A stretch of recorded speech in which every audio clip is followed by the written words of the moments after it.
मैदान जवळ ठिकऱ्या कुणाचे वकील ठाणेकर दाखवून देतील? एकनाथ शिंदे. ठाण्यामध्ये आणि मुंबईमध्ये ठिकऱ्या गद्दारांच्याच होत्या. खरं म्हणजे विधानसभा निवडणुकीत घोटाळा केला नसता मतदार यादीमध्ये तर ठिकऱ्या तेव्हाच उडाल्या होत्या. महाराष्ट्राच्या जनतेनं तुम्हाला निवडून आणलेलंच नाहीये, एक लक्षात घ्या. मी वारंवार सांगतो, कारण इतक्या जागा जिंकूनही महाराष्ट्रामध्ये कुठे जल्लोष झाला नाही. निवडणूक यंत्रणेला हाताशी धरून मतदार यादीत घोटाळे करून पैशांचा प्रचंड वापर करून यंत्रणा विकत घेऊन आपण जिंकलेला आहे. पण हे महानगरपालिका निवडणुकीत चालणार नाही. निवडणूक आयोगावरती विरोधी पक्षानं, सर्वपक्षीय शिष्टमंडळानं हा पहिला हल्ला केला. सर्वपक्ष शिष्टमंडळानं भेटून निवडणूक आयोग आणि सत्ताधाऱ्यांमधलं जे साटेलोट आहे ते उघड केलेलं. आता एक पाऊल पुढे जाईल. सर्व प्रमुख नेते जे आहेत, जे सर्व पक्षीय शिष्टमंडळामध्ये होते, त्यांची आपापसात चर्चा सुरू आहे की निवडणूक आयोग ज्या पद्धतीनं काम करतोय दबावाखाली, आणि आपण वारंवार त्या संदर्भात निवेदनं देतोय, भेटतोय, भूमिका सांगतो आहोत, पुरावे देत आहोत, तरी सुद्धा निवडणूक आयोग ऐकायला तयार नसेल तर निवडणूक आयोगाला रस्त्यावर उतरून दणका द्यावा लागेल. अशा प्रकारचं एकमत हे सर्व पक्षीय नेत्यांमध्ये होताना आम्हाला दिसतंय. पण त्याच्यात चर्चा सुरू आहे. कालच माननीय उद्धव ठाकरे राजसाहेबांशी चर्चा झाली. माननीय शरद पवार किंवा डावे पक्ष, काँग्रेस पक्षाचे अध्यक्ष हर्षवर्धन सपकाळ या सगळ्यांमध्ये एकमेकाशी चर्चा करून पुढलं पाऊल काय टाकायचं यावर निर्णय आता घेतला जाईल. निवडणूक आयोगाला सोडणार नाही आणि घोटाळे करणाऱ्यांना सुद्धा क्षमा केली जाणार नाही. त्याच्यामुळे ठाणे आणि मुंबई जे तुमचं स्वप्न आहे घोटाळे करून पुन्हा एकदा निवडणूक यंत्रणा ताब्यात घ्यायची, ते त्यांना सांगा जाऊन या तुमच्याच माध्यमातून. महाराष्ट्राची जनता, मुंबई ठाण्याची जनता ही ठिकऱ्या तुमच्याच गद्दारांच्याच उडवल्याशिवाय राहणार. आनंद दिघेंचा अपमान करणाऱ्यांना ठाणेकर सोडणार नाही. आनंद दिघ्यांचा अपमान कोणी केला? आनंद दिघ्यांचा अपमान कोणी? आनंद दिघेचा अपमान गद्दारांनी केला. ठाणेकर खरोखर सोडणार नाही. आनंद दिघे या एका निष्ठावान शिवसैनिक किंवा शिवसेना नेत्याचा जो का विचार होता निष्ठेबाबत, त्याला तडा कोणी दिला? एकनाथ शिंदे आणि त्यांच्या लोकांनी दिला ना. आनंद दिघे हे तुळशी वृंदावन होतं आणि त्या तुळशी वृंदावनामध्ये उगवलेली ही भांगीची रोपटी आहेत. आनंद दिघ्यांच्या ठाण्यातल्या तुळशी वृंदावनामध्ये एकनाथ शिंदे आणि त्याचे 40 चोर आहेत. हे म्हणजे भांगीची रोपटी आहेत. त्याच्यामुळे अपमान कोणी केला? तर अपमान या लोकांनी केला. तुम्ही काय सांगता आम्हाला सोडणार नाही? तुम्ही आम्हाला सांगताय सत्तेतून एक दिवस राजीनामा द्या आणि बाहेर या, मग सांगतो कोण कोणाला सोडतोय.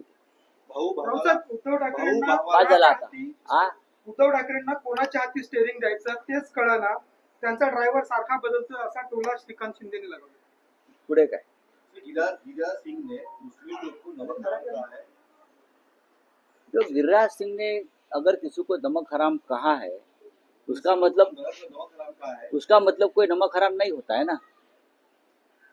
बात ऐसे उसने नमक हराम क्यों कहा कि गिरिराज सिंह जी कहते हैं, जो केंद्रीय मंत्री है, कि केंद्र के सभी योजनाओं का लाभ मुसलमान उठाते हैं, करेक्ट, और हमको वोट नहीं देते. ये सरासर गलत है. बहुत से ऐसी जगह है जहां मुसलमानों ने 2014 में मोदी को भर भर के वोट दिया है. यूपी में दिया है, बिहार में दिया है.